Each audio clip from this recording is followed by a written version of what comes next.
शायद ही किसी को पता होगा कि एक दिन ऐसा भी आ सकता है कि सुप्रीम कोर्ट एक ही मामले में दो ऐतिहासिक फैसले दे दे। यहाँ हम बात सुप्रीम कोर्ट की 5 जज बेंच जिसमें कि CJI DY Chandrachud, justice JB Pardiwala, Manoj Mishra, BR Gavai और संजीव खन्ना मौजूद थे कि दो ऐतिहासिक फैसलों की कर रहे हैं। पहला जो कि 15 फरवरी को इस बेंच ने दिया था और जिस फैसले से यूनियन को शॉक देते हुए सुप्रीम कोर्ट ने इलेक्टोरल बॉन्ड्स को अनकॉन्स्टिट्यूशनल डिक्लेयर कर दिया था। दूसरा फैसला 11 मार्च को आया इसी केस से रिलेटेड, जब SBI ने कहा था कि वे सुप्रीम कोर्ट को इलेक्टोरल बॉन्ड डिटेल्स 30 जून के पहले तक सबमिट नहीं कर सकते। हालांकि सुप्रीम कोर्ट बेंच ने पाया कि SBI कुछ ऐसा कर रही थी जो कि सुप्रीम कोर्ट ने उन्हें करने ही नहीं बोला था। जी हाँ, आपने सही सुना। CJI DY चंद्रचूड़ ने 11 मार्च की हियरिंग में SBI की ओर से मौजूद होकर सीनियर एडवोकेट हरीश साल्वे के सबमिशन सुनने के बाद उन्हें समझाया कि सुप्रीम कोर्ट बेंच ने SBI को 2 सेट ऑफ इन्फॉर्मेशन मैच करने को बोला ही नहीं है। CJI ने साल्वे को समझाया कि उन्हें बस सारे इन्फॉर्मेशन को डिस्क्लोज करना है। इस पॉइंट पर सीनियर एडवोकेट हरीश साल्वे ने बोला कि उनके पास सब डेटा है, पर बस ये डेटा को एक दूसरे से मैच करने में वक्त लग रहा है। हालांकि जब बेंच को पता चला कि SBI के पास सब डेटा मौजूद है तो उन्होंने बिना वक्त गवाए SBI को ये सारे डेटा 12 मार्च को डिस्क्लोज करने के ऑर्डर्स दिए और उनके द्वारा फाइल टाइम एक्सटेंशन प्ली को खारिज कर दिया। इसके साथ ही सुप्रीम कोर्ट ने सारे कंटेम्प्ट पिटिशंस को भी डिसमिस कर दिया। सुप्रीम कोर्ट के इस फैसले के बाद SBI के स्टॉक्स पर एक बुरा असर देखने को मिला है, जो कि डिक्लाइन कर रही है। सबसे इंटरेस्टिंग पॉइंट ये है कि former finance secretary Subhash Chandra Garg, जो कि उस समय इकोनॉमिक अफेयर्स सेक्रेटरी थे जब पहली बार इलेक्टोरल बॉन्ड्स पेश हुई थी,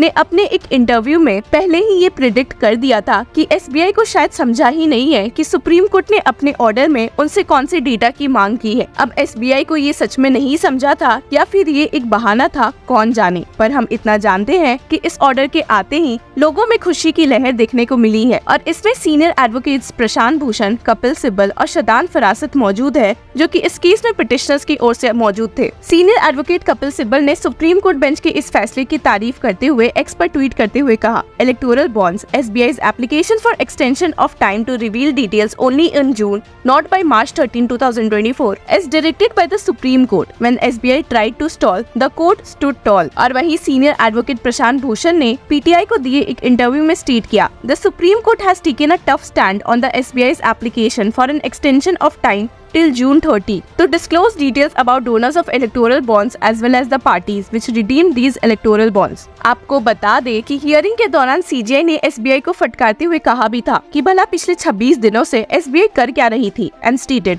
Our judgment was issued on February 15. Today it is March 11. In the last 26 days, what steps have you taken? Your application is silent on that. We expect a degree of candor from the State Bank of India. जिसके जवाब में senior advocate Harish Salve ने कहा था कि वे supreme court में एक affidavit जमा करवा देंगे, पर ये सबमिशन सुनकर सुप्रीम कोर्ट बेंच जरा सी भी खुश नहीं दिखी। CJI के अलावा जस्टिस संजीव खन्ना ने भी SBI को फटकारने में कोई कसर नहीं छोड़ी थी, जब उन्होंने कहा कि SBI से उम्मीद थी कि वे सारे डेटा को जल्द ही सबमिट कर देंगे। Justice Khanna stated, You have the KYC. You are the number 1 bank in the country. We expect you to handle it. सिर्फ यही नहीं, जस्टिस खन्ना ने तो यहाँ तक कह दिया था कि SBI को बस डेटा को सील्ड एनवेलप से ही तो निकालना है, and stated, Simply open up the sealed cover, collate the names and furnish the details। आपको बता दे कि लीगल वर्ल्ड के अलावा BJP अपोजिशन पार्टीज ने भी कोई मौका नहीं छोड़ा है SBI को फटकारने का, जो कि एक सेंट्रल बैंक है। और इसमें सबसे आगे कांग्रेस लीडर राहुल गांधी नजर आए हैं, जिन्होंने ट्वीट करते हुए PM मोदी को टारगेट किया है और कहा, नरेंद्र मोदी के चंदे के धंधे की पोल खुलने वाली है। 100 दिन में स्विस बैंक से काला धन लाने का वादा कर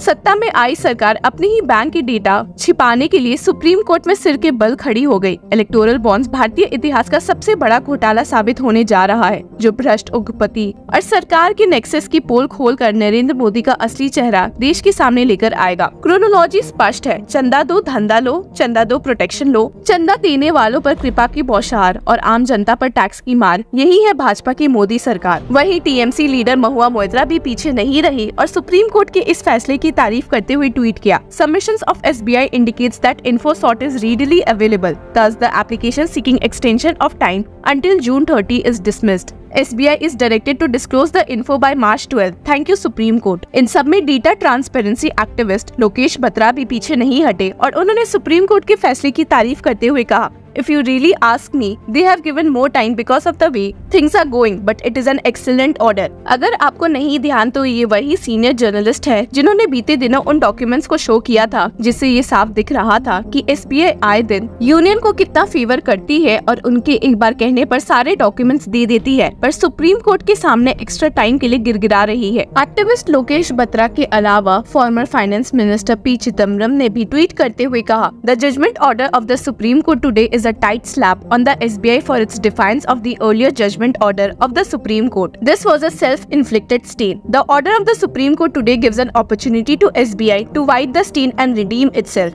I am sorry for the chairman of SBI and the fine band of officers that they placed themselves in this situation. आपको बता दें कि अभी कुछ दिन पहले भी पी चिदम्बरम ने SBI को टारगेट करते हुए कहा था कि वे जानबूझकर इस मामले में डिले कर रहे हैं और ये उनकी एक चाल है। This is nothing but a tactic to delay the disclosure before the elections, because the disclosure before elections will create great discomfort to the BJP, because it will be very apparent that those who contributed to the BJP did it for ulterior purposes, either to get out of the net of agencies unleashed on them or to get favorable policies from the government. SBI को फटकारने में P Chidambaram के बेटे कार्ति चिदम्बरम भी पीछे नहीं हटे और कहा, SBI should have never filed an application asking for an extension in time. I am glad that the Supreme Court has thrown their application and asked them to make full disclosure by tomorrow. वही Congress leader Jaya Thakur, जिनकी ओर से इस case में senior advocate Kapil Sibal मौजूद थे, ने इस फैसले पर कहा, I am happy with this decision. The court has taken its decision considering the seriousness of this issue. Congress leader and farmer Rajasthan CM Ashok Gehlot भी इस मामले में पीछे नहीं हटे और SBI को फटकारते हुए कहा,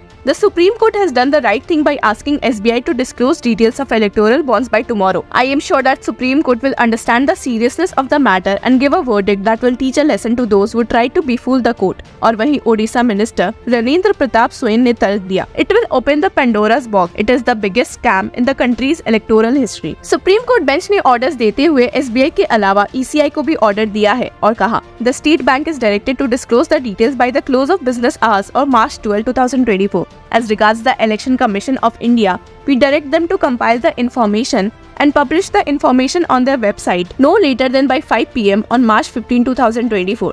देखते हैं अब 12 मार्च तक SBI ये इन्फॉर्मेशन पब्लिक करती है या नहीं। आपको बता दे कि भले सुप्रीम कोर्ट ने अभी SBI के खिलाफ एक्शन नहीं लिया है, पर उन्हें चेतावनी दे दी है और कहा, We place SBI on notice that this court may be inclined to proceed against it for willful disobedience if SBI does not comply with the directions by the timelines indicated in this order. इस मामले की legal update से जुड़े रहने के लिए keep following law चक्र।